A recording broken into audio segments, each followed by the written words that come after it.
ഒരു ദിവസം മൊത്തം അങ്ങ് അടിയ, പിറ്റേ ദിവസം എല്ലാം മറന്നങ്ങ് വർത്താനം പറയുക, സ്നേഹിക്കുകയൊക്കെ ചെയ്യും.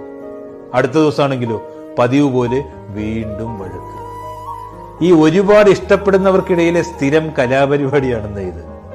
പരസ്പരം ചേർന്നിരിക്കുമ്പോൾ തട്ടിയും മുട്ടി ഇണങ്ങിയും പിണങ്ങിയും ഒന്നായും രണ്ടായും ഒക്കെ അങ്ങ് പോകും.